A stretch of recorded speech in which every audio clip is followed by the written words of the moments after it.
morning, everyone, and thank you so much for good morning, good afternoon, good evening, wherever you are in the world and whenever you are watching this. My name is Beth Kelly Galogly, and I'm the founding director of the Wild Wonder Foundation, and we are the sponsor of the class today. Learn to draw raptors with our buddy, John Muir Laws. That's you. The Wild Wonder Foundation is dedicated to encouraging nature connection and conservation through attention, curiosity, art, science, and community. You can learn That's more where you about come in. That's where you come in. You can learn more about our work at wildwonder.org. We are grateful to today's teacher, John Muir Laws, who is an award-winning author, writer, illustrator, and educator with nearly 4 decades of teaching experience. Jack is the co-founder and president of the Wild Wonder Foundation, and he's donating his time today to teach this class. And all funds raised will support a new short documentary film that Wild Wonder is making about an inspiring outdoor education program in Northern California that includes nature journaling as a weekly practice. Thank you all for your support and for helping us share the joy of nature journaling with others through your generosity. A few notes before we begin. I want to say a special shout out and thank you to Avian Moore, who is helping backstage. Because this is a webinar, your camera and mic are disabled. We will take a quick break at 11. And please use the Q&A feature to ask questions during the presentation, and we will get to as many of those as we can. Also, please share your class notes and drawings on social media using hashtag #WildWonderFoundation and tag us at Wild Wonder Foundation. Just a note, Wild Wonder, if you don't put the foundation part, it goes to a drink company, like a probiotic drink company, which is not Wild Wonder Foundation. So do us a favor and make sure we say Wild Wonder Foundation when you tag us on social media. I will now hand it over to you, Jack. And I just want to say, we just spent some time in September working on this film, and we've been planning and thinking about it for like 5 years. Can you say a few words about what that was like for you to like dive into this filming project and your connection to this project over the years? Well, about the filming part, I just want to let everybody know that I got to use the little clapper thing scene, right? And that was fun. It was a lot of fun. And the but that's not why you came. But we want to tell you about the program that this movie's about because it's really, really inspiring. So in Plumas County, which is a rural part of California, the children in the school district there, in every school, in every grade, in every class, every kid is going out every week and spending time in nature journaling, and developing a sense of place by having little boots on the ground. And it is what that has done for the children's sort of sense of place, their connection to each other, to their community, their investment in their community, and each other is absolutely beautiful. Rob Wade, who some of you have met either virtually or in real space, is sort of the naturalist educator mentor of this school district, and has what is more than 30 years has been working in this district, building this program that is it's what every kid should have. And this documentary is about that experience, and that although it's very connected to this idea of place, of Plumas County and their kids' identity of sort of life in the watershed of the Feather River, this is an idea that can apply to wherever you are if you stop and you start to pay attention to what is the ground underneath your feet. And it's profound, it's beautiful, and we hope to share this story with lots of communities around the world to help inspire other people to move. It takes work, love, and effort to move your community and your system in this direction. But what we see is when we see the impact of what can be done when you do that, we make a difference. Thank you so much, Jack. Thank you for that picture of what this project is, and I'm so grateful to you for your participation in it and also for helping us raise funds for this film through this class today. So I know people came to draw raptors for Rapture, for Raptober, and so I want to hand the mic over to you to get started and dig into these beautiful, beautiful birds. So thank you again so much, and I hope everyone enjoys the class. And thank you so much for your work making this and our other sort of wild wondery endeavors work. And also, again, a shout out to Avela Moore behind the scenes, making things happen. If you've got questions and things as this is going on, please, there's a question and answer thing, and you can drop them into there. And some of these we'll be answering live. Some of these we might be able to answer at the end. We hope this is a lot of fun. So if I may have your rapt attention, drawing raptors is really fun. Journaling about raptors is really, really a wonderful experience. And so what I want to do is to share with you a bunch of tricks and techniques that'll help you with the drawing part of it.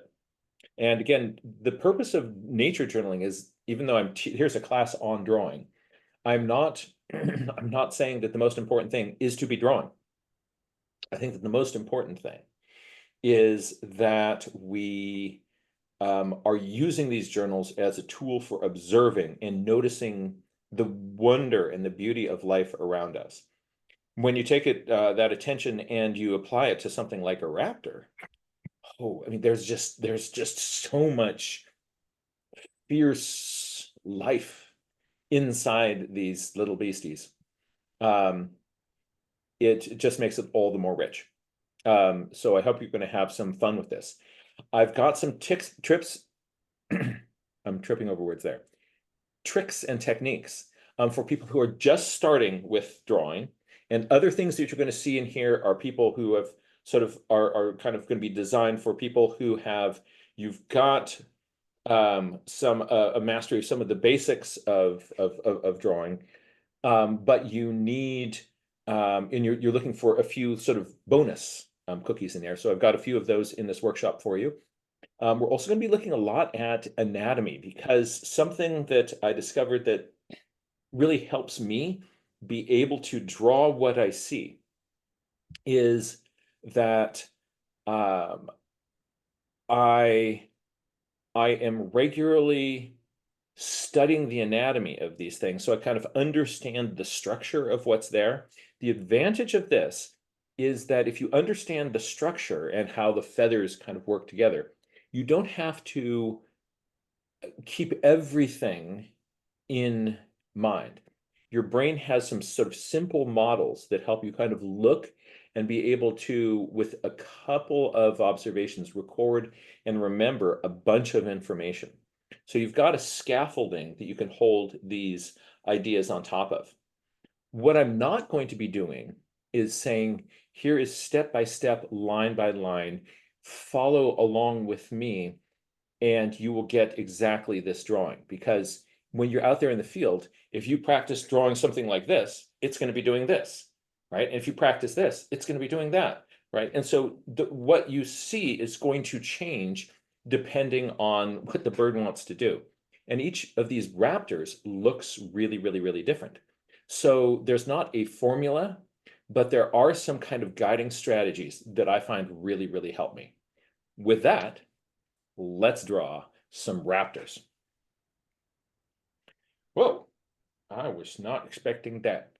Hold on, I need to bounce back to here, and I need to tell my keynote that should be working.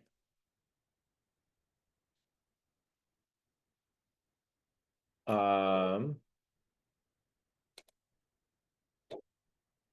going to try this one more time. I'm crossing my fingers. That's working. And no, you're still doing that? Okay, hold on a second. Well, just letting you know, in the green room behind the scenes, everything was working just fine. So I'm going to turn off my, I'm going to quit Keynote and I'm going to open it again. And um, there we are. Play. Let me go over here. I'm going to push that button. Why, yes, I am. And now, for your viewing pleasure, um, Avea, are you seeing the Rapture picture? I am indeed, yes. Yeah, we're back. Woohoo! Woo-hoo. All right. See, it's working. Um, so this is going to be a lot of fun. All the photographs that you see in this presentation, they come from the website birdpixel.com, which is the photography of Vivek Kanzode. Thank you so much, Vivek, for letting us use these pictures for this purpose. Something that I would like to encourage people to do after this workshop is to go onto that website, search around, find images of raptors that inspire you, that you really, really like, and use those to practice from. If there happens to be, a hawk sitting right outside your window, that's great. But to get in some pencil miles, these photographs are a wonderful, wonderful way to do that. So want to encourage people to get some follow-up with this. And also just want to, again, thank you so much, Vivek, for letting us use this. So just to get us started, what I'd like us to do is say hello to my little friend. Aw, isn't that adorable? So this little beastie, this is an American kestrel. And let's put ourselves out in the forest. And what we're going to do is just to kind of get ourselves warmed up. I'm going to ask everybody without any strategies yet. Let's just make a drawing of this bird. Let's do that now. And then I'm going to be giving you some strategies of we're going to be looking at what do I look at first? How do I see this? How do I kind of break it down? And let's do that. All right. So everybody, we're gonna draw our kestrel here. And then we're going to take maybe 2 minutes. You're going to have about 2 minutes. And I'm going to stop talking as I do that.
Maybe about 30 more seconds.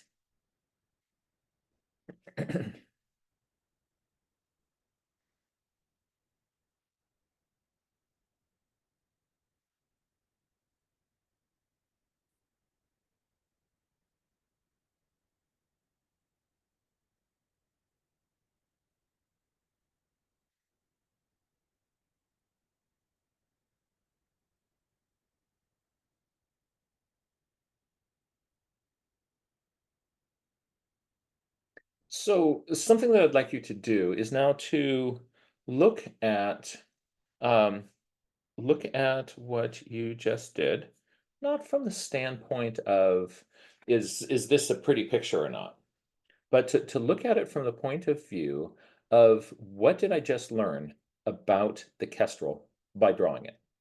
What are things that you now know about kestrel-ishness that you were not aware of before?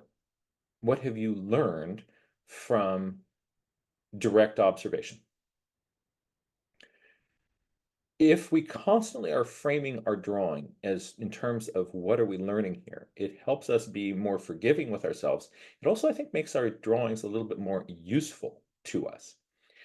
So notice what you learned by doing this. That, in addition to kind of getting your hands kind of warmed up, you've got your first little sketch of the day. This is really useful. All right. Now, let me show you some techniques that I use to help me be able to draw the bird. When I see a little birdie in front of me, what is it that I do? And the first thing that I do is I pet the bird. Pet the bird is a great strategy. It does several things. So here I see this little bird in front of me, and what I'm going to do is I'm going to imagine that my hand is going down the back of its head. I put my hand on the top of its head, and I feel down the back of the bird and that angle and that slope. And so I feel like okay, you've got this, right? There's this, you feel the angle of that bird. Kind of see where you come around that little dip in the back of the head and then out over that back and then down a little bump, and so what I do is if I physically move my, actually, I'm going to ask you to do this too. So physically move your hand in the air so that you're petting the bird. And when you do this, one thing is you're kinesthetically connecting with those angles and lines. And also it helps your brain sort of think of this as sort of this three-dimensional form in front of you.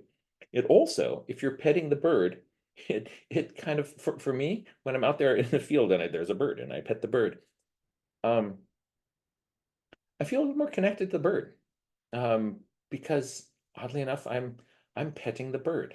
So why not let that sort of into your brain? And what we're going to do is we're then going to take that line and transfer it to paper. So if here's my bird, and I'm going to pet the bird.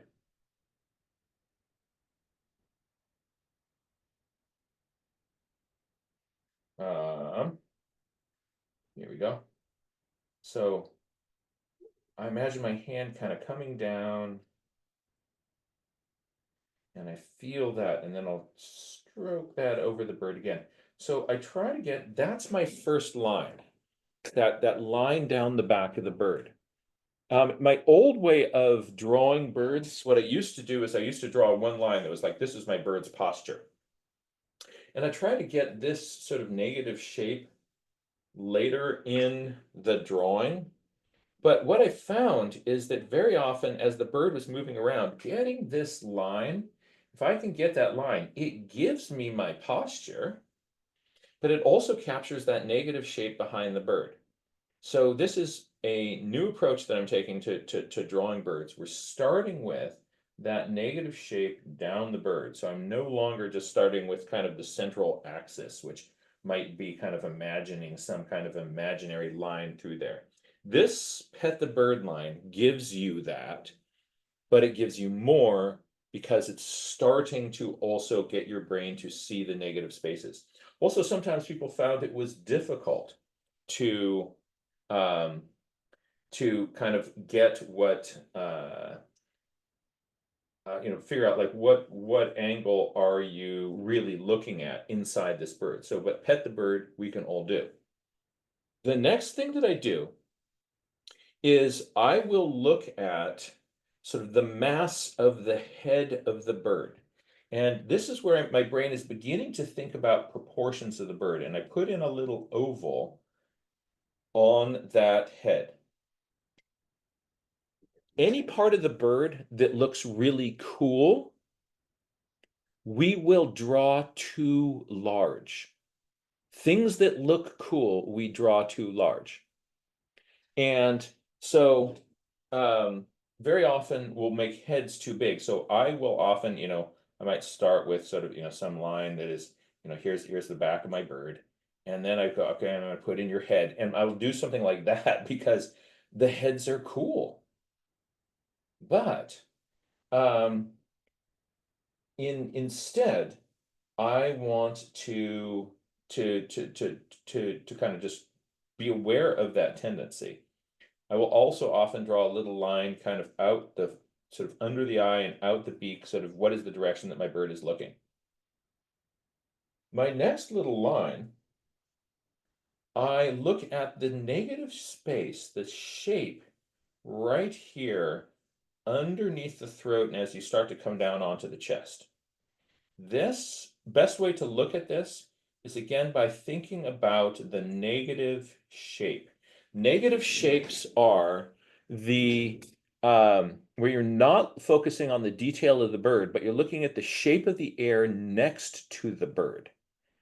This is huge. This is huge. I'm going to get rid of all these little lines and notice that if you're looking at the bird, how distracting it is. There's so much detail there. Your brain starts to go, right? So, but if you instead look at the shape of the air under the throat of the bird. See, as you now focus on the shape of the air, you're looking at a simpler thing. It's easier for your brain to get that in there. So what I will do is I will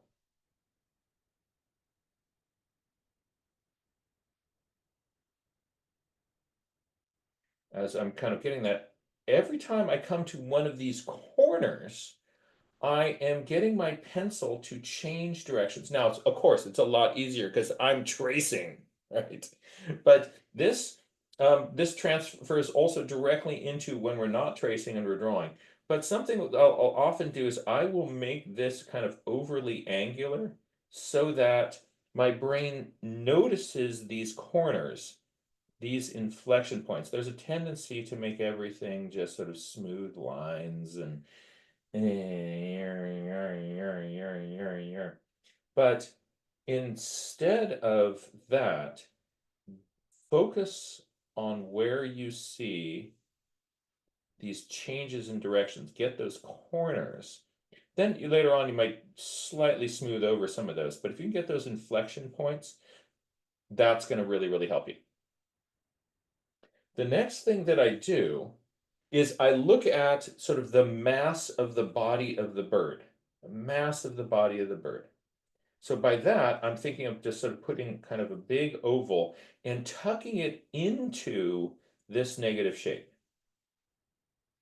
and between the back. So that's your sort of mass of the body of the bird. And when I'm doing that, I'm looking at the relationship between this body circle and the head. So if I, let's say I've got some head here and I have, as I'm going to be putting in this little shape here, I'm thinking of how big is this going to be in relation to that head. All right, do I want that to be bigger? And if you make it initially too small, then just add other lines in that are bigger. If you make it initially too big, add other lines in that are smaller, right? So you'll make several lines here until you kind of get a feeling of like, yeah, that's going to be about right. Again, it's a lot easier, I know, if you're tracing on top of a hawk.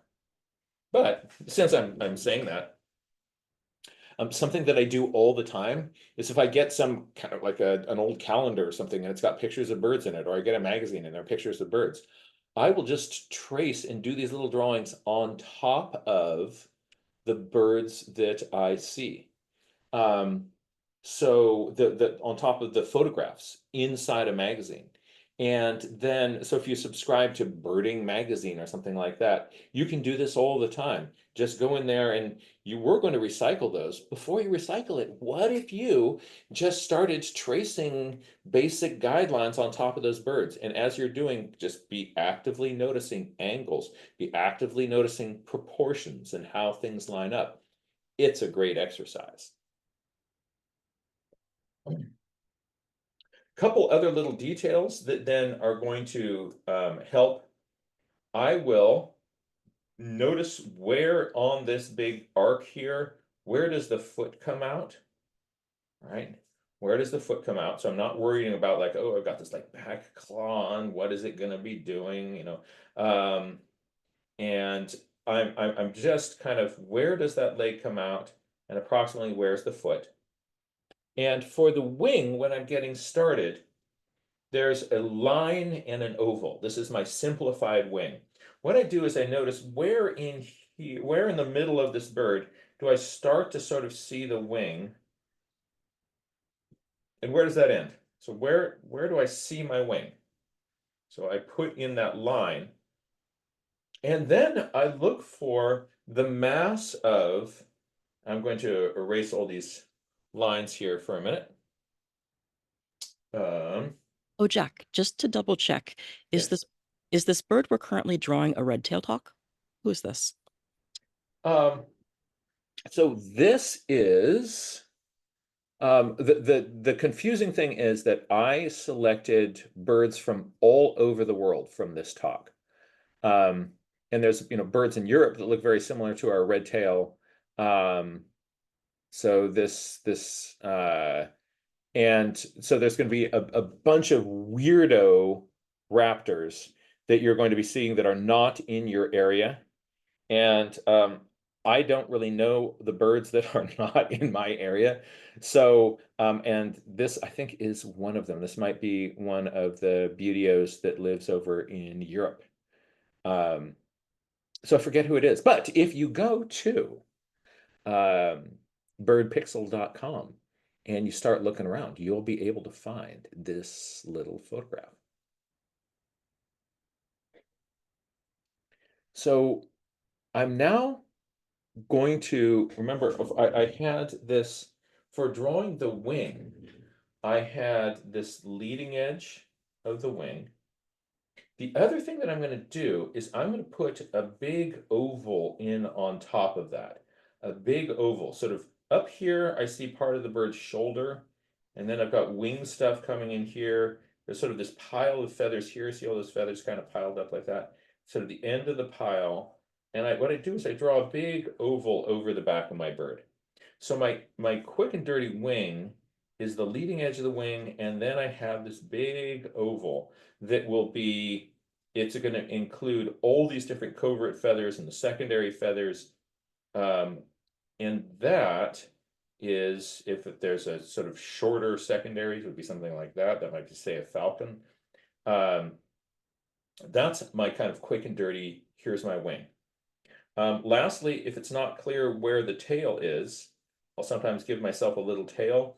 And I will also sometimes kind of put in a little ball for this floof, this little kind of floofy moment here. The undertail coverts, as you kind of come down the breast of the bird, there's a little fluff zone that on the tail is going to kind of contour in the area underneath the tail. So all of that's sort of how I approach drawing my initial lines for blocking in the shape of a bird.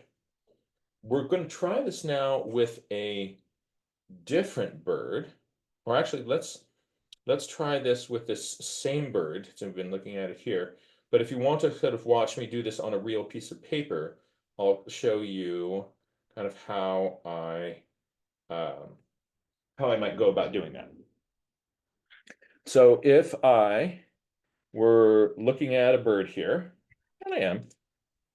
Hey, Jack, I just looked this up on his website and it looks like it's a Harris's hawk. A Harris's hawk. Oh, okay, great. Does that seem correct in That your seems eye? correct. Very vertical posture here, rusty in the shoulder there. Yeah, this is this kind of crazy hawk that lives down Arizona and places like that. And it is, they will sometimes stand on each other's backs.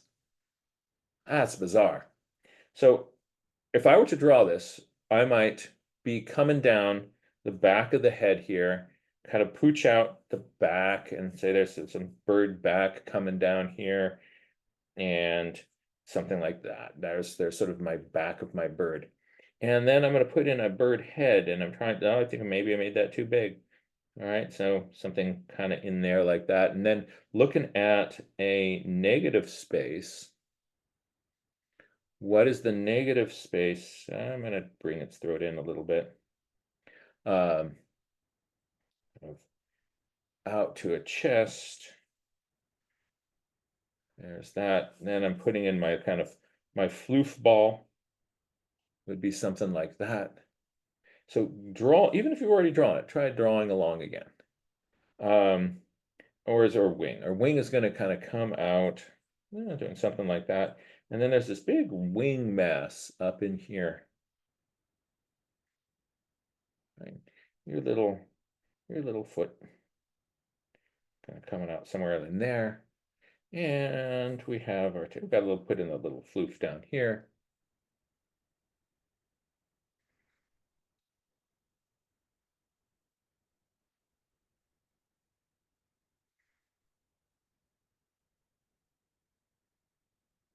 And that kind of gives me an initial shape that will be sort of birdie-ish. Right. Let's take a look at how this would look differently with a different bird. With a different bird. There we go. All right, so here's this is cool. This one I do know. Although I don't know who it's eating. This is a cute little one. See if you know it, great. If you don't worry about like having to name all the birds for when you are out there birding. I really recommend people take a look at the Wild Wonders new bird zine. Kind of gets us away from this kind of having to kind of clutch at what is that bird? What is that bird? And because there's so much we can about going on with the bird that is more interesting than just its name. So I would start this one here. Let's start by petting the bird. Pet that bird, oh, over the back, and oh yeah, okay, pet the bird, physically do it, and we're kind of connecting with that line. And so then if I were to put that into my journal, I sort of have a bird back. And now I'm getting to the head. And this is, merlins are small birds. This is a merlin. And they're tiny little birds, but what's cool about small birds is that small birds have proportionately big heads. So expect that. Look at how much bigger headed this thing is. Big old head on that merlin, right? So I'm putting a big old head on that merlin. Right, and now let's carve in those angles. I'm going to come down to a corner. I'm going to go back. I'm going to, let's put in some wing. So wing comes from way out here and in there, oh, pretty far. And what about my little ball? I'm going to put in that little oval coming in here.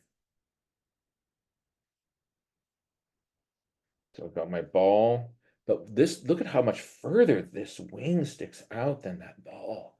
That's because it's a falcon. Falcons have long primary feathers, shorter secondary feathers. And what about your floof? There's your floof, your undertail coverts.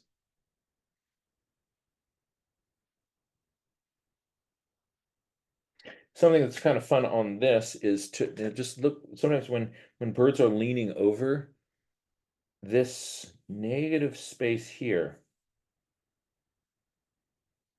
becomes really informative, right? That what is the shape of the air in front of your tummy? So not looking at the bird, I'm looking at the shape of the air.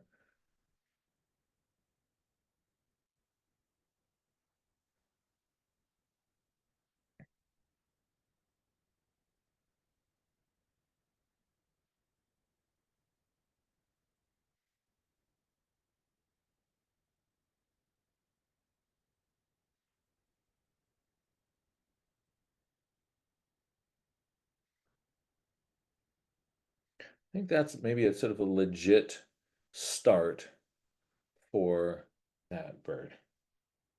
I'm going to lower its wing. Yeah. Let's try a different bird.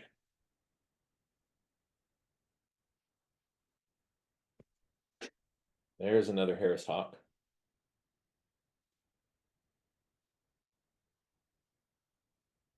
Let's make this big. And this one is sitting there thinking, oh, I can't believe I ate that whole thing. Oh, I am so full. It has just had a big old snack, and it has a full crop. Look at that big bump in front of its chest. That is its crop. So it's got a bunch of food in there. When you look at raptors, you can tell if they just ate by looking at their crop. So let's make our kind of quick sketch of this bird. All right. Same thing. Pet the bird. Pet the bird. Pet the bird. All right. Then come along the top of that head.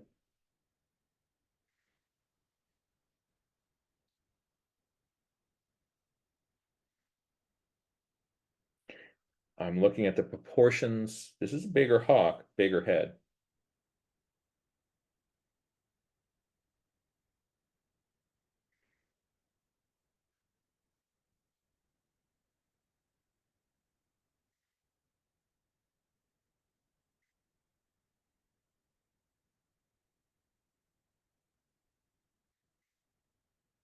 Not sure why Harris hawks do that thing where they stand. You can actually get several Harris hawks stand like a like gymnasts doing some event where they all kind of climb on each other's backs. So you can get, 3 or 4 Harris hawks in a Harris hawk pile. I've never seen that. I've seen photographs of it. And Jack, just to double check, we're only seeing the photo right now, right? You're just seeing the photo. That's right. So I'm doing that on purpose because I want you looking at the bird, not at my drawing. And I'll be here for about a half a minute more.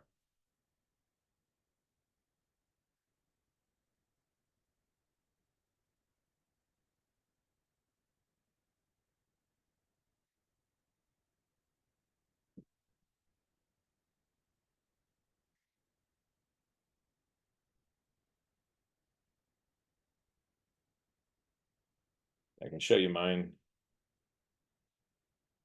I had a little Harris hockey moment there. For a while, I like mine. Mine doesn't have a big enough crop, right? Yeah, you want a crop, don't you? But if I crop the picture here, then you don't see that, right?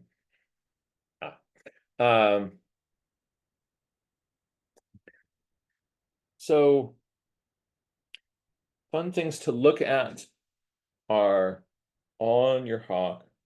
How big, where does this shoulder bubble start? Where does it end? How big is that head relative to the body? Is there a lot of primary feathers that stick out behind your oval? Or is there just a little bit? All those good things to notice. Now this is a golden eagle. Ooh, boy. Look at how ridiculously small that head is. Look at that tiny little head. It is, unless you have stuck in your head this idea of big bird, small head, small bird, big head, we miss this sort of thing. And so we have sort of a generic template for our bird, and it ends up not looking right. Let's do this one too. Right? Everybody start by petting the bird. Go to the big bird. Look at that small little head. Little bitty head. Boom, boom, boom, boom.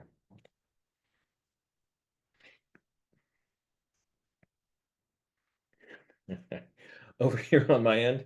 Even after saying that, I just gonna have to just jump you back over to my drawing here for a second. Look at this. I don't know if you can see this, but I have, here's like the back of that bird. And then I said, okay, draw in the head. And I did that. Look at how big that head is on my drawing. My brain didn't want to make that head big enough. So proportions right at the start. I think that proportions and posture are critical. This pet the bird line gives you the posture. And then the minute you're starting to put in that head, you're starting to think proportions. So we're right at the beginning of our drawing. We're getting these essential things. Everybody, go back to yours. And I'm going to give mine a smaller head.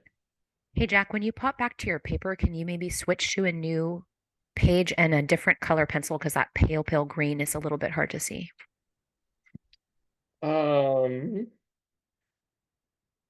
so please repeat. When you flip back to your page to share your drawing, can you maybe flip to a new page? Because it's hard to see what's going on when all the birds are on top of each other. And also the pale green pencil that you're using right now, or you were using, is kind of hard to see compared to the other ones. If you could choose a darker color, that would be awesome. Okay. Thank you so much. Yeah, for these little sketches, to help me not get fussy about them, I am intentionally kind of mixing up my colors and overlapping them. Otherwise, there's still like this little nagging thing in my brain saying like, you shouldn't be wasting paper. But if I kind of go like, oh, I've got them all, you know, kind of overlapping with different colors, I kind of have fun with that aesthetic, but I see how that would be less useful in a teaching demonstration. But if you have mixed colors at home, you go ahead.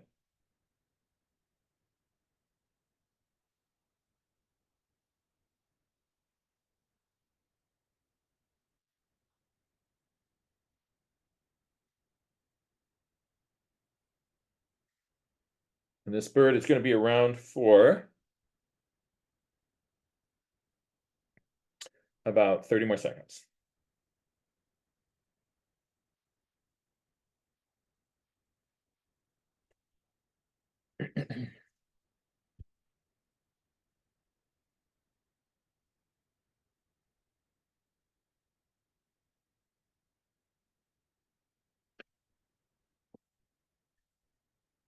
So if you want to, you can start making a sketch of this, but I also want to use this bird to help us think a little bit about the anatomy that is underneath the feathers. As this bird is trying to do a demonstration here, it's trying to let you see the internal anatomy of the bird that it's eating. If I were to think about what's going on with the bones and the skeleton here, that's a useful thing to start to help yourself visualize. So on this little bird, this bird has a skull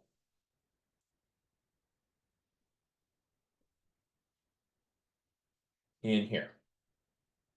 It has a, in here, my little bird friend has its bird body, and there's a little bump that sticks off the back here.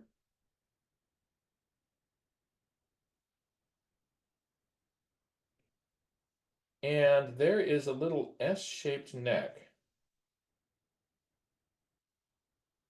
Comes off the back here and attaches to the back of the skull.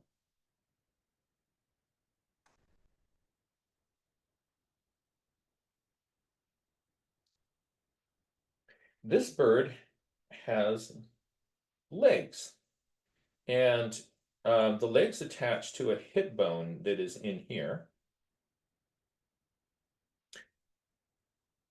And the hip bone attaches, so the hip bone attaches to the hips. So there's your thigh bone, which we call our femur, and the femur comes down, and it has a knee, but the knee is here in the middle of the bird, and that comes down to a little heel, that is down here. And then the bird's foot, imagine your instep, your tarsal bones, is this bone here, and then it's got its toes out here. So it has, like you do, a hip, a knee, a heel, but that heel is hidden in those feathers. It also has an arms. Let's put in the bird arm over here. It starts from the bird's shoulder, which is about in here. And in this folded up position from that shoulder, it's it has a shoulder blade that goes back, and then it has an upper arm bone, a humerus. It goes to an elbow, and it has, just like you, it's got its radius and ulna that come up here to its wrist, and then it has a little hand bone that is coming down like that. Now, the tail feathers attach onto this bump here. The primary feathers attach onto the hand bone. So all the way here, all the way in here like that. All those feathers are attaching onto this bird's little hand.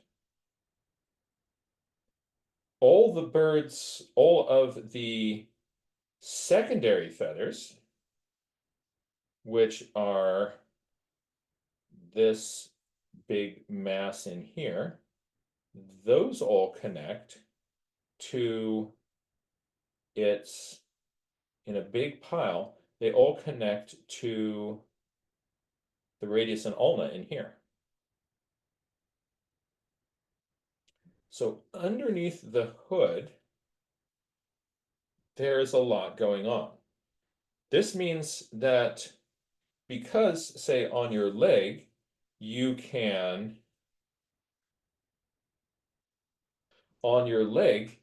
bend those joints. That means this leg could appear to come out anywhere underneath that bird. And also, as it starts to change the position of its arm, so for instance, if from the joint here on the shoulder, if it took its arm and lowered it down,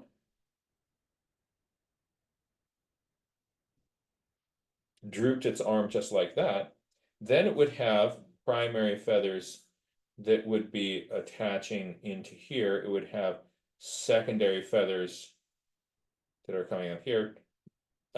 So the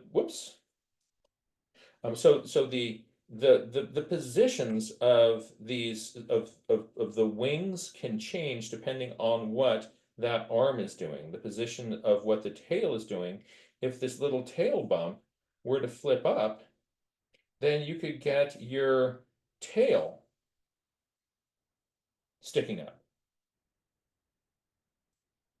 Let's get rid of all of those and change the head position.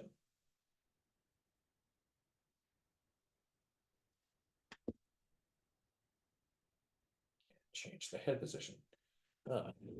My screen is no longer wanting to advance. One moment. Where is... Yeah.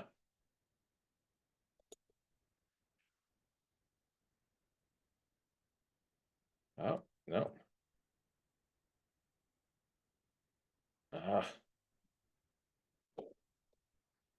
Hold on a second.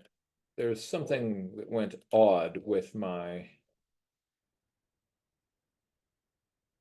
Avea, what hawk are you currently seeing? I'm seeing the one eating the bird. Okay, sorry, little bird. It's this hawk is just trying to do an anatomy lesson for everybody. All right. but it's kind of made a mess of things. So if we had our hawk body here, that little bump sticking out here, on this one, that neck, remember we had that little S-shaped neck before that was attached onto the back of the head. Now that little S-shaped neck is coming down here and straightened out. And that means that this area here, there's sort of a very flexible cone in this part of the bird.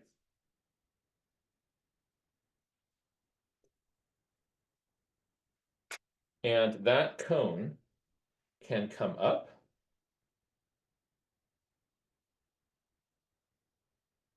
to support a higher head. It could look up even further.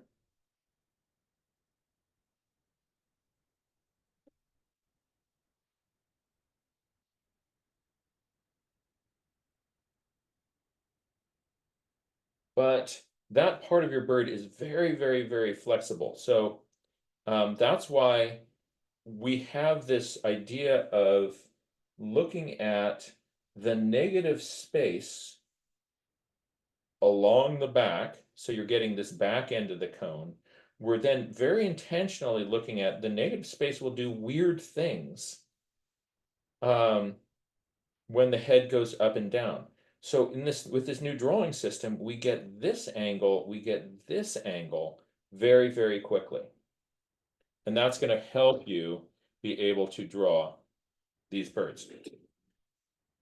Now let's take a little bit of a closer look at the head of the hawk. Also giving you your 5-minute time check for our halfway point. Great, thank you. So, show me your hawk face. Everybody make a hawk face. I'm guessing that you didn't make a cute puppy dog face. I'm guessing that a bunch of people are like, show me your hawk face. Show me your hawk face, right? Right? Like this is a wonderful Gary Larson cartoon, Birds of Prey Know They're Cool. And all these raptors are sitting around just kind of going like, all right, I'm a raptor. Yes, right. I'm a bird of prey.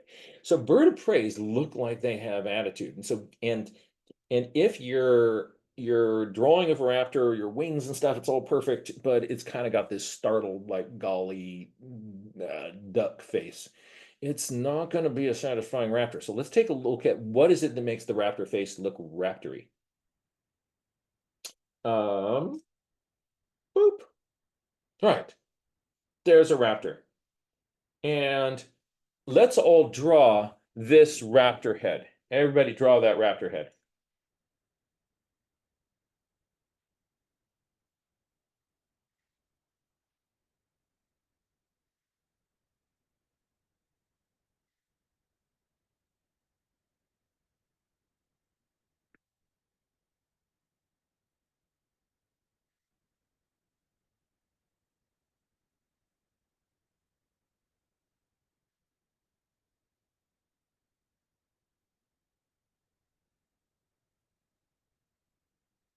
Now, my question for you, even though I knew that I was going to be asking you this question, I made my beak too big. Let me show you. Here's what I've been up to. All right. And then you look at that little beak on that guy. I knew that just as hawk heads are too big, it's easy to make your hawk head too big because they're cool. I know that I constantly, because raptor beaks are so interesting, proportionately, like that raptor's beak is smaller than its eye. My raptor beak here is about the same size as its eye. Take a look at yours. See if you made your raptor, this kestrel, did you make its beak too big? I did. Right? And I knew that I was going to have this in here as this trick, like, oh, look, everybody, we made our raptor beaks too big. If you didn't make your raptor beak too big, now's the time to take a bow. But if you did, don't feel bad. You're in good company, because for many of us, anything that is really cool, we make too big. So just be aware that you'll have a huge tendency to draw raptor beaks and feet too big. Just like it's easy to overdo the head, it's easy to overdo the beak. Let's take a look now at some features of raptor beaks. Oh, that is really cool. We're going to take a look at this whole face. What we want to do is we want to pay attention to the eye-beak complex. What is going on? If you can get the eye the right size in relation to the beak, you will get a cool hawk face. So what's going on here? Let's just start off by a little bit of anatomy on the head here. So let's start with the beak. You've got the upper part. So this one has a little tooth on it. Whoops. We have the upper part.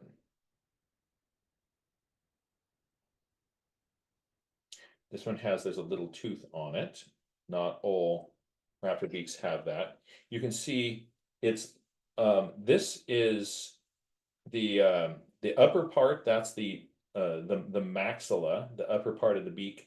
And on raptors, there is this bonus little yellow structure right up in here.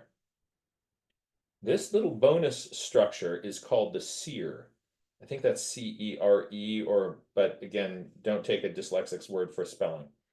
And its nostril, or if you want to get really fancy with it, its nares sits in that cere. So expect there to be a cere on top with the nares in it. Sometimes you have at the base of that, there will be a few big bristles in here. That's a very common thing that you'll see on the bird beaks. And then we have the lower bill, which is the mandible. So my mandible is coming in on the bottom here. And let's look at how the edge of the mandible attaches. There's a little scoop right in here. So there's my lower mandible is coming in there. There's a little scoop on the bottom. And notice that the feathers of the throat don't connect to here. They are coming out a little bit on the underside of the mandible. So the mandible is set into the head. The other thing that is important here is the gape flange. The gape is this little area between this little area where the corner of the mouth comes out. So your corner of your mouth comes out here, and there's often brightly colored skin that comes around it. So this little gape flange will stick out. And that's going to be important because the length of the gape flange is going to be different in different species. So I want to look at, to place my eye, where's the eye relative to the edge of the cere, and where does the gape flange come out relative to it? In this case, my eye is about one eyeball distance from the back of my cere. And if I go up, my gape flange is coming back to about the start of my eye. And there is, I'm going to add one last little detail in here. this little bit here, this little thing that you see sticking out here, ends up being really important. So this is a ridge above the hawk's eye, and some hawks like osprey don't have it, but most do.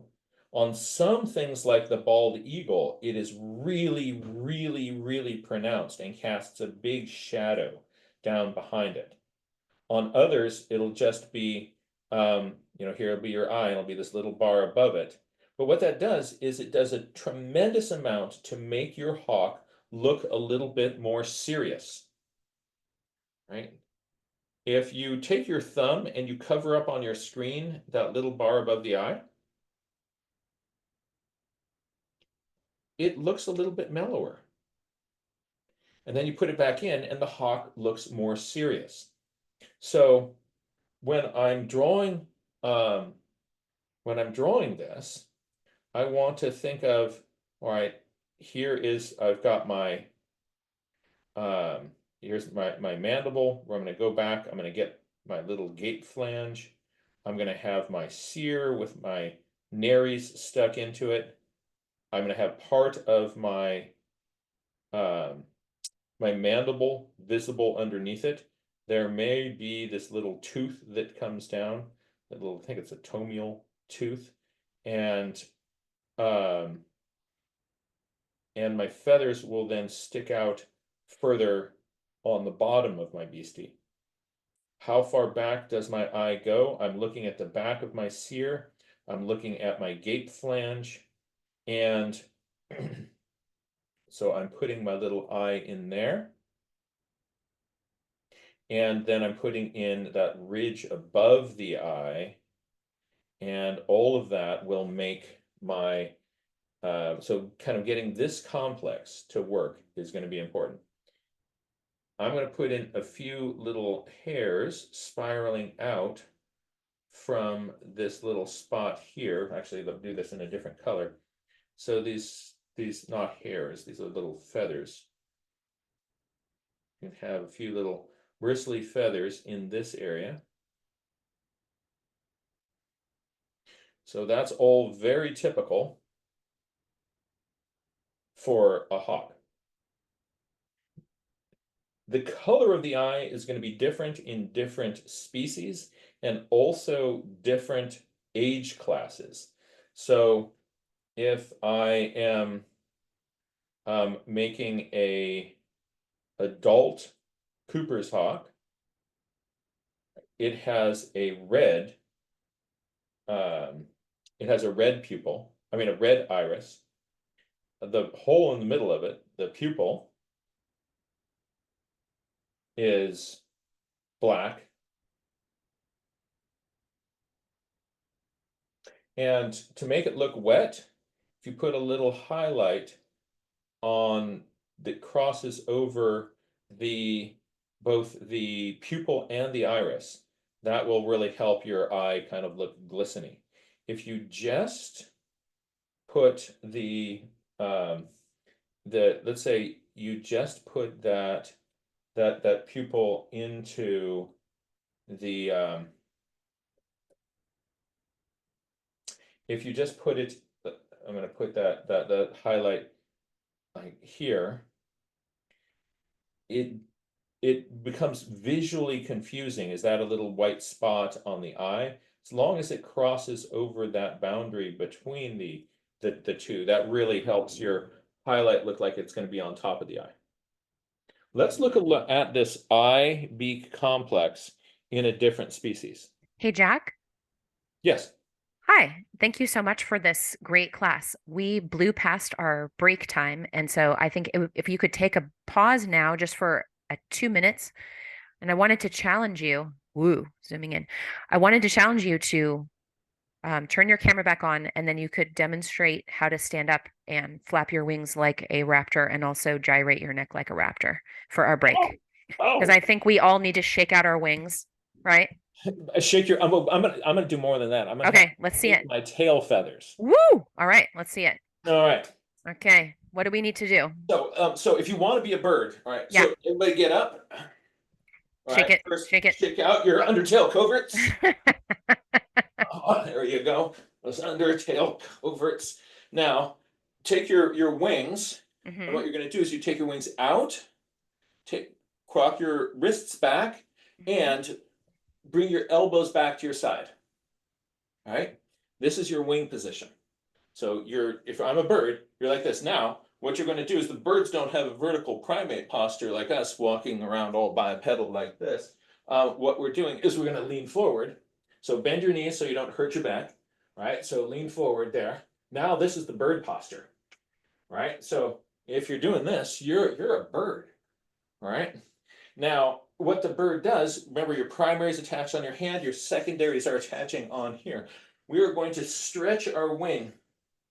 So you stretch your wing out, all right, and back. You stretch your wing out. So when you're flying, what you're doing is in flight, you are taking your wings out, wrists forward, back and in. So you're doing this sort of like you're building a big ball of snow in front of you. You're pushing it in, and then you're going to scoop her out the sides. Scoop. So it's not this. It's All right. So now, just whatever you like to do as a primate to stretch yourself. By the way, check out the stylish Wild Wonder apparel. Yes, and I noticed you have a post-it on your back. Do you want to? I don't know what that's for. Oh, that was I was talking to. Can you see it? I can't really see what's on it, but I just noticed that you had one. Um, so the Ave and I were talking a little bit earlier, and whenever things go wrong on my end, she's always in the back room, kind of juggling things to make the workshops work out. So this is a note Aw, to her. You got my back. So and Beth, today you do too. I really appreciate it. love it. But, Thank you for that bird, that Raptor boogie that you just did. That was really great. all right, so undertail coverts one more time. Yep. Shake it out. Shake it out. Shake it out, baby. And I wish I could touch my toes. Just not that flexible. Oops, wrong share.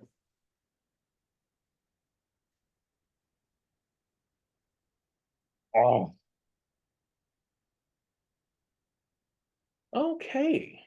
Thank you so much. You were going to talk about a bird's eye, I think. Oh, so I think, yeah, that's again, it's that eye beak complex. So think of it together. If you can get this little bit of the bird looking back at you, it's going to feel raptory. And what we're going to do is we've been thinking about these little parts from the side, but out of the 360 degrees that the bird could look, that's only 2 of those degrees. More often than not, so there's 1 point degree where the bird's gonna be looking straight at you. There's 1 point where it's in profile here, 1 in profile here. If you draw it from the back, it gets a lot easier because you don't have to draw the eye beak complex. But particularly paying attention to now, what we're going to do is we're going to get these sort of 3/4 views of this eye beak complex. And this will help you tremendously. So play with these 3/4 views we're about to look at several times. And you're like, oh, I understand this much more. All right. A couple quick questions people have on this topic. Yes. One, Allie was wondering if there's any tips for getting the right size and shape for the eye. If you could focus on that, bring that out. And then someone else was asking about the point, the kind of eyebrow, trying to get that, how to get that spot. So if you could just Yes. remind folks about those things, that would be great. For Thank you. that eyebrow look, all right, that little essentially a little visor above the eye. You know, on a really sunny day, we find ourselves doing this if we don't have a baseball cap on. And birds are naturally kind of if you can't take your wing and do this while you're flying, that would be awkward. Then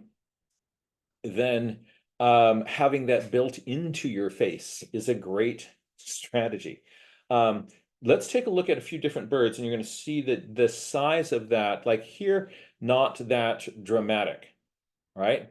But here, notice on this bird, I think we're looking at a ferruginous hawk here, the length of that gape flange goes back to the back of the eye.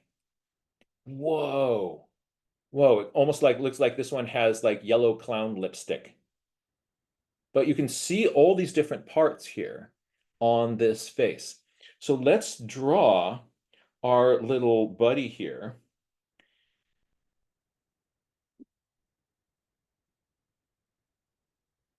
So what I've got is a back of my head with some angles. I have a little beak that is sticking out in here, and I have some throat angles. And now we're going to play with this eye-beak complex. So from in this area, my beak is going to start. I am going to try not to have it be too big. My guess is that even after saying that, I will have drawn it too big, because I'm constantly doing it. It is so hard not to overdo it. All right. So I have my seer. There are nares in there. And where's my eye going to be? So more than, so one eye length here. So this one goes way back here. My eye is sitting there. And what I'm going to do is I'm going to give it a little bit of a forward line here.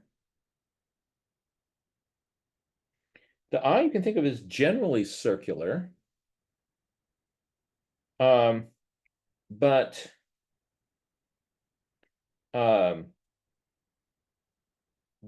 But what I will often do is I'll look at the front edge and I'll look at the back edge, sort of their sort of their like this one, its lower eyelid and its upper eyelid are kind of closing on that circle a little bit. In the photograph here, that little highlight is all in the black. If I were drawing this, I would probably move it just to be over the boundary of those two lines. So almost a little smile in our gape flange.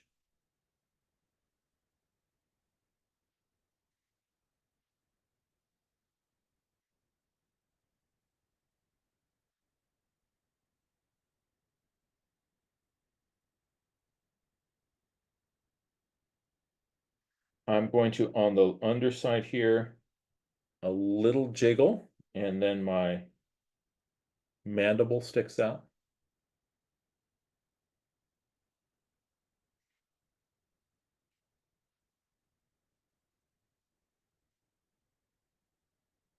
I'm going to put in some what I call bilberry marks.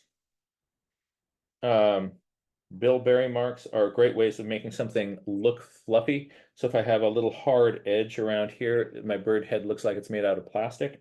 If I take my pencil and I diggle it, and then flick, so diggle, flick, right? Then that edge looks a little bit more fluffy in there.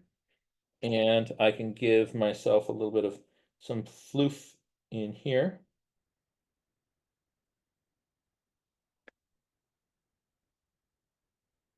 And notice this, the far side of the head is going to be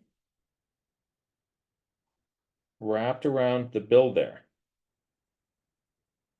So rather than having the side of my head here with the bill sticking out like that, the side of the head is wrapping around the bill. So there's got that little bit of bill in there. So getting this part of your bird looking back at you, that's that little complex that makes all the difference.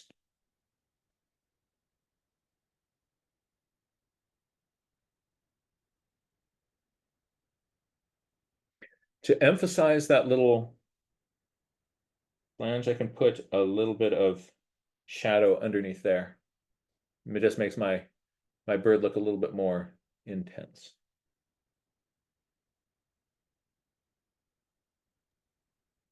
Jack, we have a question. Yes. And I apologize if you've already answered this and I missed it. Can the bird open its beak all the way to the back of its gape flange? Yes. All the way back to there. So that's, yeah. So that's that little line that you see going down it is the line down through the middle of its mouth. Pretty cool.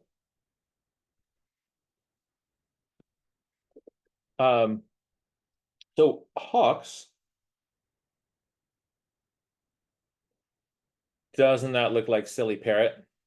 Now, this is a danger parrot. This actually isn't a parrot. This is a snail kite, right? This one has this is one with an unusually long sickle-shaped bill for getting into a snail shell and snipping the little muscle that holds the snail body into that shell. What an incredible adaptation.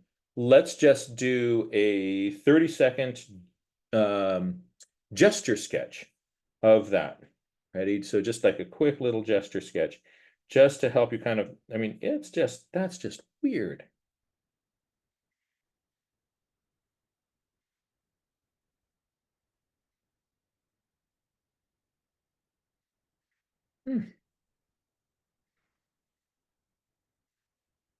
On this one, if you do make the beak too big, maybe you end up drawing it right. But this being said, beware of drawing from photographs that are taken in a zoo or a wildlife rehab place where the bird isn't normally kind of banging its beak against stuff. In captivity, regular buteos can develop a huge overbite. This one is wild. This is the snail kite, and it's got this to help it kind of deal with snails. But in captivity, you get this big hook on the tip of birds' beaks if they're not trimmed or filed down. That takes care of itself out in the wild, but on things that aren't kind of brushing themselves up against the edges of the world, you don't see that. Ah, look at this. Now what I want you to do is look at the size of the eye in relation to the size of the beak. Oof. This is what is, if you draw an eagle and it doesn't look eagerly enough,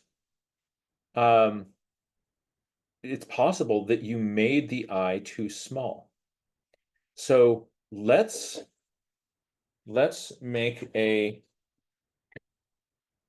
sketch of this together. Again, this eye beak complex.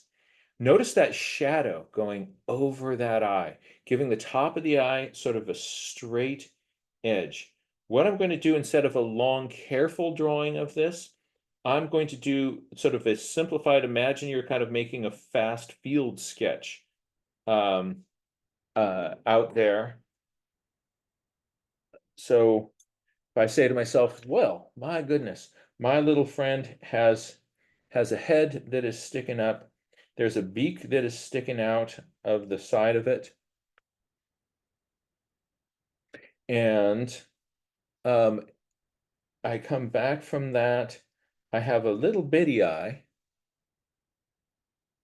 with a line over it.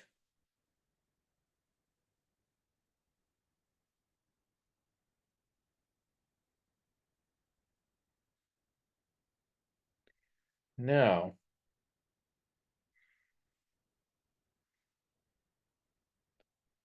I'm coming out and down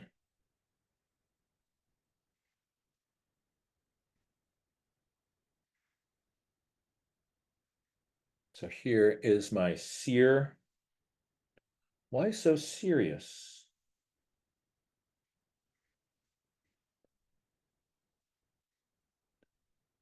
Clearly see that mandible, but it's got the same thing, the little hook in. And then the feathers go out far underneath. I didn't hit my unmute fast enough to groan at your serious joke, but I just want you to know that a groan was noted. Oh, noted. Well, thank you. Well, thank you very much. I'll be here all week, folks.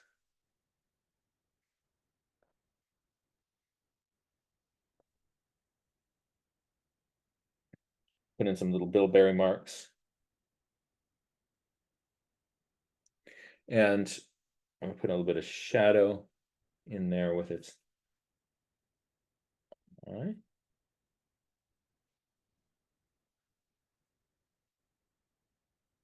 I think I'm going to put my eye too far back.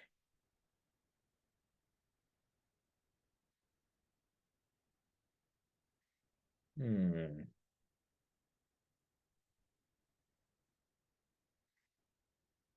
you get to sort of see the power of bilberry marks. So if I kind of come in here and kind of go, "Wah-cha, wah-cha, wah-cha." Do they not work if you don't make this sound while you make them? If you make Bruce Lee sounds while putting in bilberry marks, you get extra points. It does help, I think. Right. So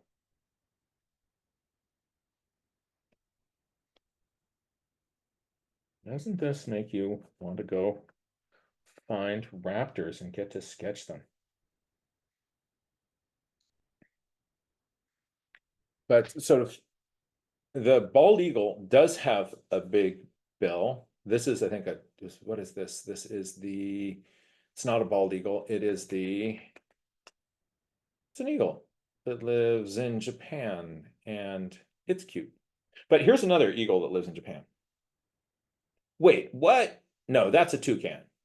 No, no, it's an eagle. Yeah, that's an eagle. So this is, remember when I said don't overdo the bill? There is one exception to the rule. If you ever want to draw a stellar sea eagle, you can draw a toucan bill on your eagle. But other than drawing stellar sea eagles, don't overdo the bill. But as much as you want to overdo your bills on your stellars, that is just fine. So if you draw it really big, that is a stellar performance.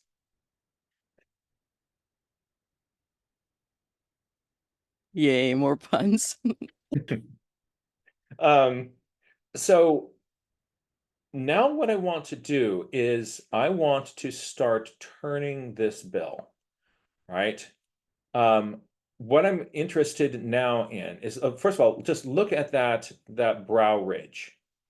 That brow ridge, that's just cover it up with your finger, your thumb, and it just looks nice. You put that back in and like, oh, I'm a raptor. Oh, I'm a raptor.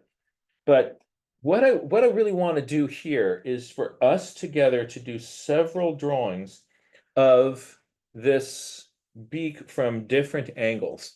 And what I want you to think about is to think about this arrangement like this. Here is the top of the beak, right? And I want you to imagine a little line going up over its head, right? And what we're going to do is we're going to get a simplified beak. And we're going to think of how we're going to draw this simplified beak, where it is relative to this line. We're going to pay attention to where the feathers intersect on the underside of the beak and the far side of the beak. And what is the angle here? notice that here we can see a little bit of this brow ridge angle sticking out on the other side. So if I were to draw this, if I were to draw this, here's my center line, just sort of smoothing back like this, there's no hint of brow ridge. But if I come in here and really crank it back like that, then we see like, oh, we're being an angry little raptor here. So we're going to really pay attention to this. We're going to, in these side view things, in these 3/4 views, we're going to be looking at where this throat comes up in here. Whoop, there's that little thing. But we really want to get this brow ridge, right? So let's just draw several. We're just interested in like the front of the face here. So I've got a little beak that comes down. And for now, I'm going to kind of just sort of very simplified little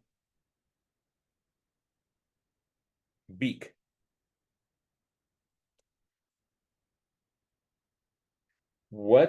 And here's the tip of it. I'm going to come to a little sharp point there. And that sharp point is going to take me over to, where's my eye? How close is my eye? If I have, in here, okay, back in here. All right, so I've got curve on the front, got a little curve on the back, and maybe put in some shadow here. And now for the fun part. I'm going to come up at an angle and then rock that back. Oh, look, this little beak is kind of coming in at a 3/4 angle. Actually, I want that even further back like that. Oh, and then the feathers in here, instead of drawing it from here like I would in a side view, all right, these are coming all the way in here. All right, so imagine this side of the head coming down through here. Where's that side of the head going to appear on the other side?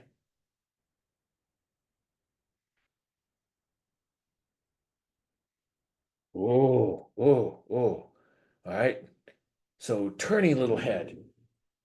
All right, play with yours. This is going to be here for 30 more seconds. Then we're just going to do another little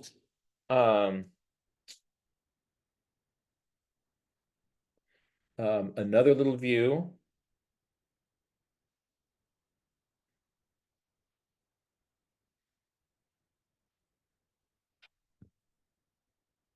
Here it comes.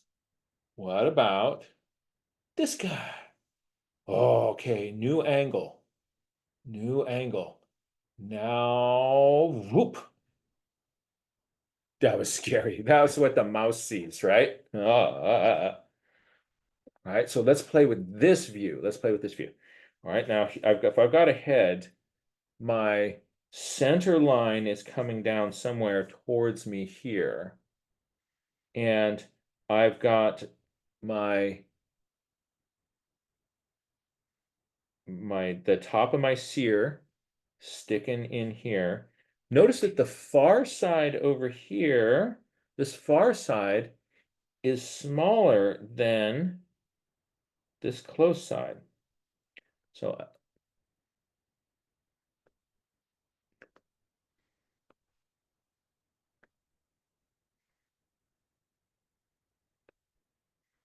I've got more sear over here, and I'm going to point it. I'm going to really point it this way.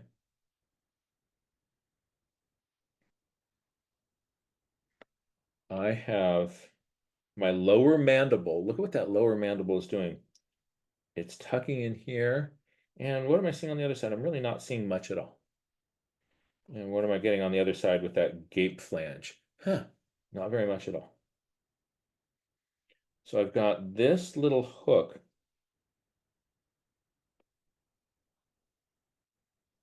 coming down towards me. I'm going to put in a nares.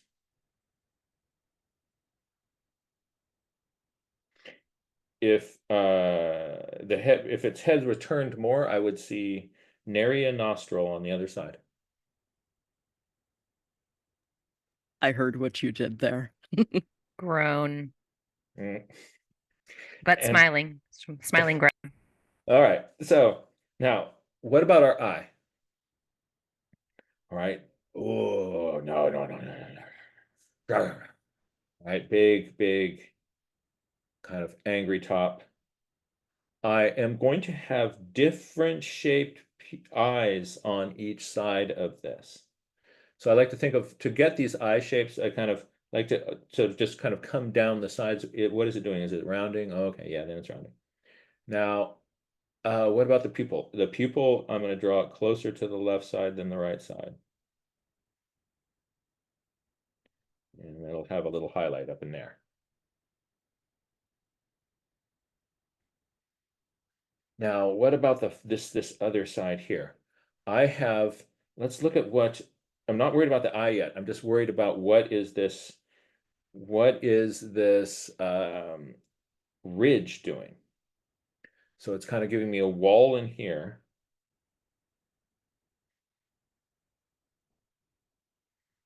And I even see it stick out here a little bit. Wow. And what is the eye doing? Well, it's coming up against this little side here. I can see a little bit of a curve. A little bit of a curve.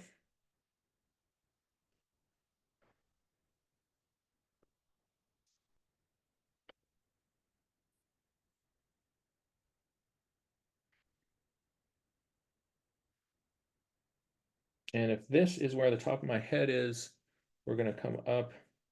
We're going to, I want to be aware when I'm crossing over the midline of my head.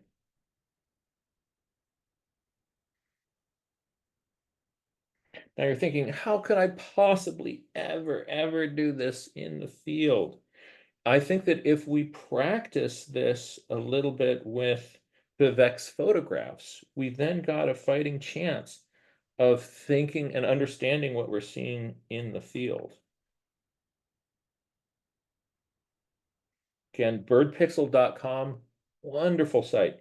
And Vivek has generously said to all the people in our nature journaling community, come on in, use these photographs for reference materials for your stuff. It really encourages us to do that. So I've got, this sort of helps me. This is a challenging angle. Our brain wants to make the stuff on this side, on the far side, be the same shape as the stuff on the close side, but it's not.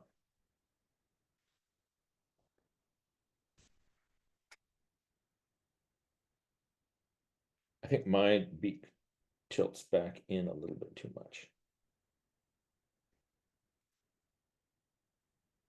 Oh my goodness. See, this getting this triangle, the eye beak triangle, getting that, or if it's just in the side, that little space there, that's what's going to make your raptor feel really cool. We're going to do one more. Ready? Look at that. Look at that. Okay, we don't have to deal with the far side eye. Right, but let's get this little face zone to look back at us. Let's get that to look back at us. Here is my ball of my head, and I'm looking in this direction. So here's the center line. So when I'm saying the center line, what I'm talking about is I'm imagining a line coming right down. Here's the ball of my head, right? But I'm imagining a line coming right down here and down its throat. And out there's the tip of my beak. So let's just sort of draw over this. I'm going to roughly try to get something this. And I'm going to try to get a shelf out here, this other shelf here.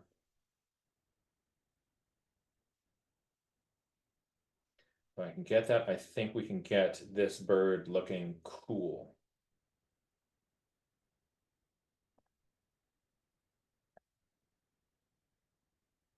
So what's happening? What's happening? Well, we're going to start pretty high up here. We have this, it's going to help me to kind of put in the front edge of my beak here. So if there's my beak curving down like that, I'm going to have a little bit of tissue of the cere on the other side.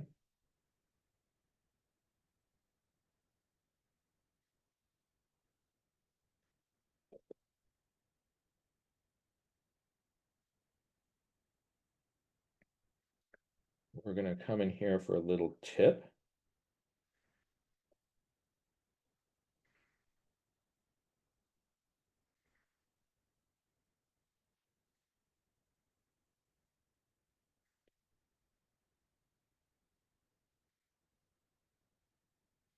It's all practice. It's all practice.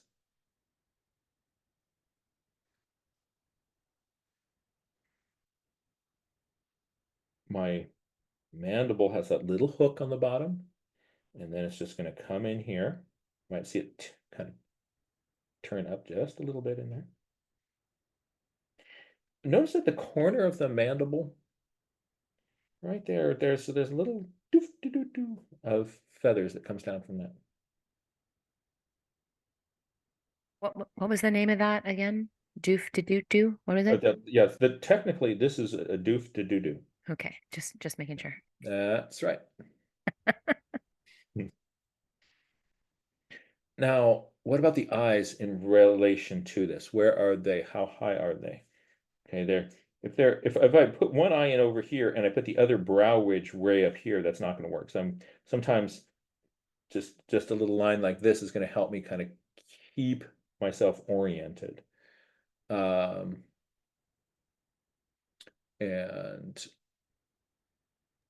Just letting you know, Jack, that this is your 20-minute time check till the end.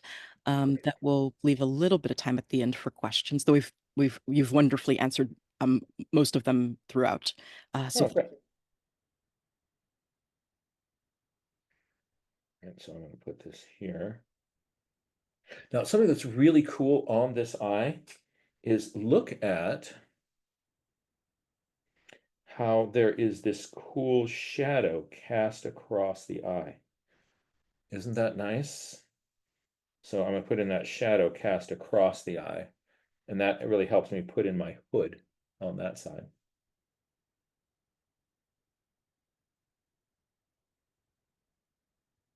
And what about my eye on this side?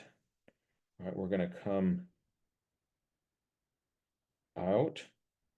There's my hood. We're going to bilberry it up a little bit over there. Over to the, I'm bound to always be aware when you cross the center line over the top of your head.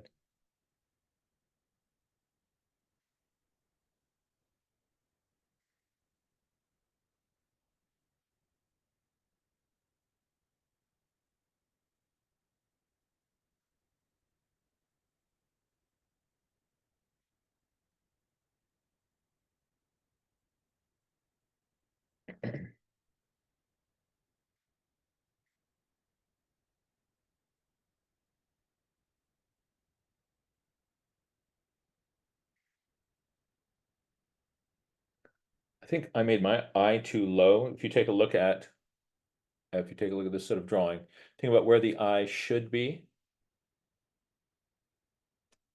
Oh. So at this point, what would I do about that? Oh no, I made my eye too low. I'm just going to keep it. Trying to erase colored pencil is a nuisance. And but what I will do is I'll say to myself, hey, next time, pay attention to the height of your eye. Right? Where is the bottom of the eye coming in? Where's the top of the eye coming in? Where do you want that to be relative to where that beak is?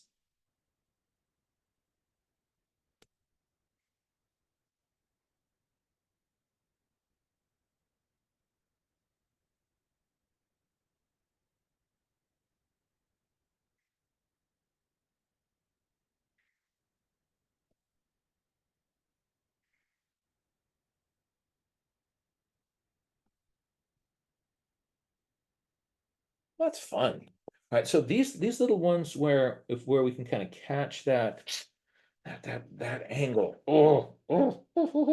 Right. That getting this triangle, getting this eye beak complex. That is something I really want to encourage people just to play with, and your raptors will start looking back at you with angry bird face. Right? I think this is a Galapagos hawk. Notice that you would want to, on this, let's go to this view here. Notice how tempting it would be to say to yourself, all right, here is the midline of my face. And then we're going to go out along the edge of this beak.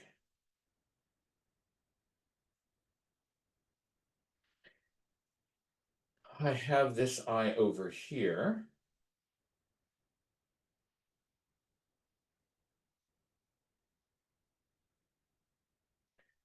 Where would I put the other eye? Notice that if this one is this far from the center line, your brain wants to put it out here. Right? That seems reasonable because we're used to the thing looking towards us. But this thing is looking ever so slightly in this direction. Ooh. Ooh, right? So, what I want to be really aware of is here's my center line coming down the top of that beak. This eye on the close side, look at the distance there. Look at the distance here. Look at the distance here on the side of the eye. Look at the distance here. And lastly, notice that this eye is looking rather round. What is this eye that is right here doing? It is, we're seeing kind of an upper part, we're seeing a lower part, we're seeing the side of the eye. So this eye here is much more seen at an angle. This one here, it's more straight towards us. This one over here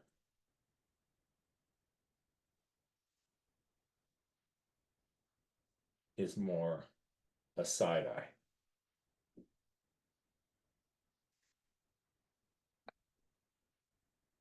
But notice how easy it is for our brain to want to have it be equidistant. Get in there on that guy. Look at that. Look at that. Look at that. Look at that. Look at that. Look at that. Oh, look at that, look at that, look at that, look at that. Or see that little ridge above the eye, that little ocular ridge there. That's what's going to make this thing. If you don't put in that, so there's a couple ways you could do this. You could do this with a shadow, and you could do this with a line. And I want to, so if I'm looking at that eye,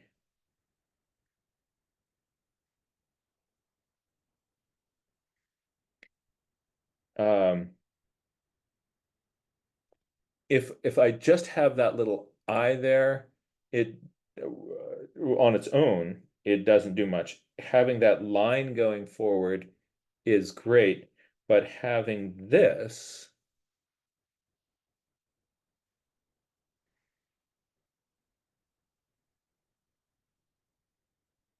a little shadow in there, oh, that's what I think that's what I think we're looking for. So it's possible to do that. Hard to do if you're doing it, say, with a pen, unless you maybe got a ballpoint pen where you can go lightly.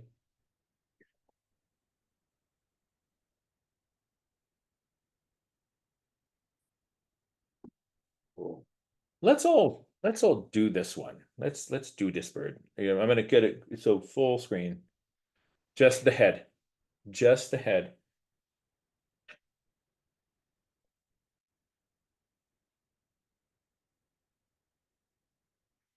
This one even has like a crest going down that center line. All right, so I like to get the front edge, the angle on the beak. I'm not making that beak long. It's foreshortened. Think of it just as a shape.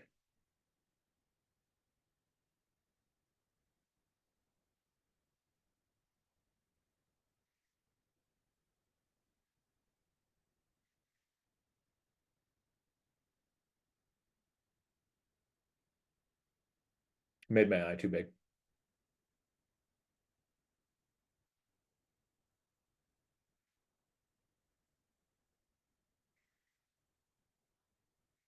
This one looks like it used some gel to kind of get that far side of the eye up. I might have overdone the size of my little ridge on the side of the head there.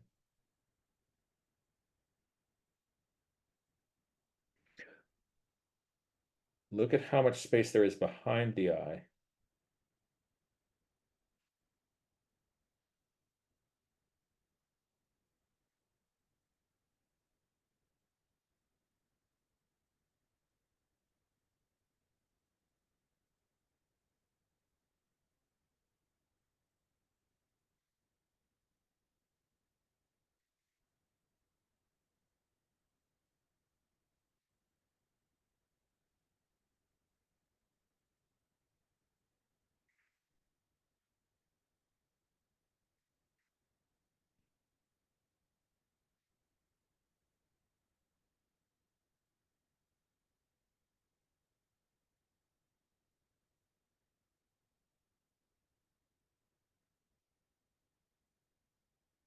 They'll be here for 30 more seconds.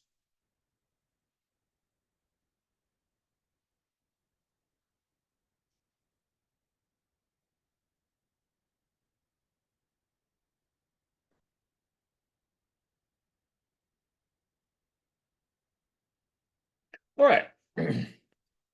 No discussion of hawks would be complete without an investigation of hawk pants. All right. You're thinking, am I really seeing this? Why, yes, you are. What's going on here?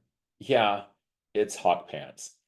So as you're looking at hawks, something that we want to realize is what's going on underneath the hood there. Again, we have our we have a spine going back here that attaches into a little hip bone that is back in here. The bird has we're actually going to do this from the back, from down here at its toes. This is our equivalent to our tarsal bones. It goes up to its heel that is back here. It is going to a knee that is in here. So that bone is longer. And then it's going back to that hip bone there. So hip, knee, just like you, heel, then down to the toes. Now, this, if we were to put meat on the bones, this is the drumstick.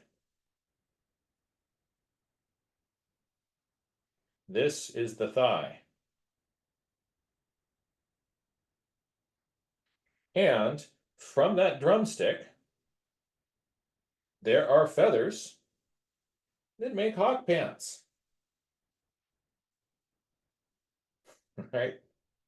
And so we often will see hawk pants on birds, on these raptors, especially when they lean forward a little bit. They're coming down to land, but you will see these pop out. And if you are not expecting them, they're really disorienting. So let's take a look at what hawk pants do. So again, here is this hawk. It's got its little hawk backside up in the air. So you see its hawk pants. If you were to take the backside of this Harris hawk and rotate it back down, all right, here a little bit more, we still see our hawk pants sticking out. But as it settles down into those feathers more, you can lose the hawk pants underneath the breast feathers. So these hawk pants don't always show, but they can pop out through our breast feathers. Now, in this case, that lower leg is forward a little bit. The back leg is tucked back, so we lose the hawk pants on one side. If it settles down more, and we've got those legs that, look, our hawk pants are almost gone. But what I want you to do is to try to visualize now underneath the hood here, going back to that elbow, knees coming forward underneath those breast feathers. Sorry, no, not elbow. Back to its ankle, knees coming forward, and then back to the hips, all underneath those breast feathers. So the hawk pants can hide, as you're seeing here on one leg, but the hawk pants can also pop up, right? Everybody give the Merlin a fist bump, right? Fist bump. Love it. All right, if you're not fist bumping the Merlin, just give it a try. Just give it a try. There we go. See, wasn't that better? But look at how those hawk pants hide. You just swing that thing down and it's gone. But I want you to be able to understand, not just be able to copy what you see, but to be able to understand what is the full anatomy of what is going on there. The difference between being able to understand anatomy and being able to copy a photograph is huge.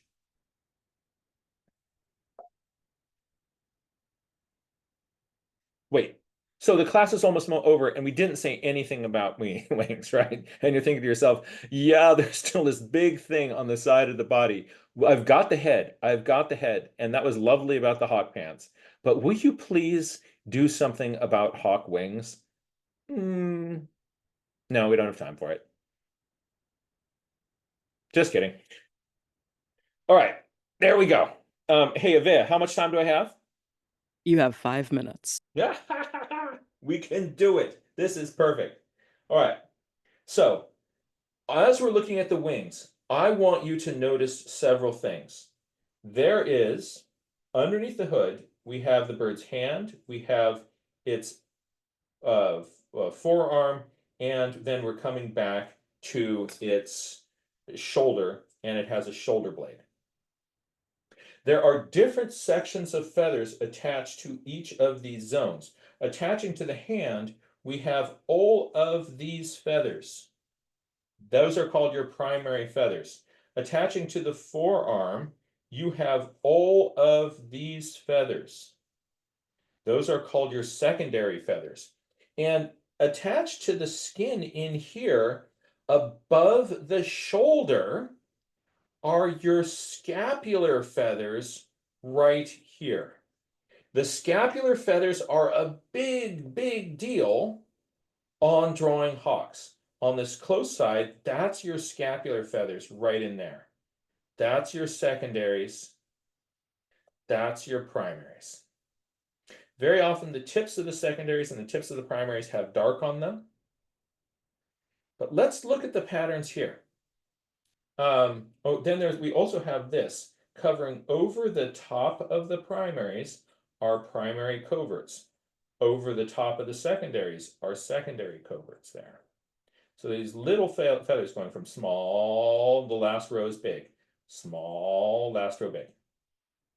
Save the alveoli for a different day. Now, let's get this bird, beautiful bird. Would you please close your wing? Why, sure. All right.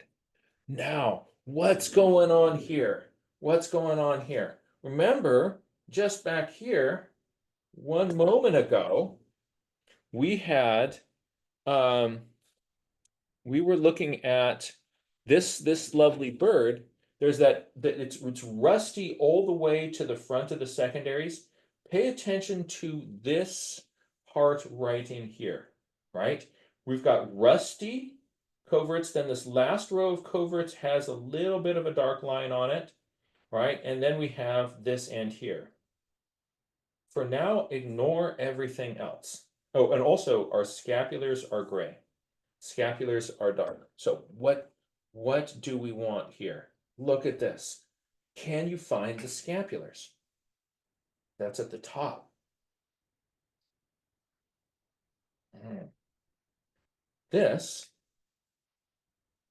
These are your scapulars. These feathers right here on the back, those are your scapulars. And they make these big crescent-y things coming down on the side of the bird. This part here is what you see of your secondary feathers. This whole zone in here. These are the tips of the secondaries out here. And then these are all covert feathers coming up in here. So these are secondary covert feathers. So these are the secondaries, and everything else here is going to be secondary coverts. Your primaries are making a tiny little wedge that stick out behind them, and they're mostly looking dark because all the dark parts are just lining up with each other to say, look, the wing's all dark. You don't see any of that orange part. Let's take a look at the pattern on a slightly different bird. So here, what I want you to do is to notice that on this wing here, on the secondaries part here, you'll see why in just a moment. So the scapulars are all dark, right? Scapulars are all dark. But look at this. We have this line, this first row of secondary covert feathers is dark. The rest light, those are dark. Then we have light down here in the wing with a little dark edge. What happens when this wing folds up? That's the view you're most often going to be seeing. Oh, I get it now, right? Find the scapulars, point to the scapulars. Were they light or dark? Yep, that's right. Oh, So, Jack, yes. letting you know that we are at time. Okay. Time soars when you're having fun. Oh, thank you. So these are your scapular feathers. And then this ball is your secondaries and secondary coverts. And partway through that is that bar of secondary coverts that was darker. So when you are drawing your hawk, what you're doing is here's your hawk wing, simplified model. If you want to get more advanced with it, you can put a crescent across it for where your secondary coverts are going to be. This is your block of secondary sticking out. The primaries will hang out underneath that. And there are your coverts. And over the top of the whole business, coming down over the top of that, those are going to be your scapular feathers. If you're looking at a falcon, notice that the primaries are really long and the secondaries are actually shorter here. This is a peregrine. This is a kestrel. Can you find, so we're just going to have, this is going to be our last image of this talk. But what I want you to do is to be able to understand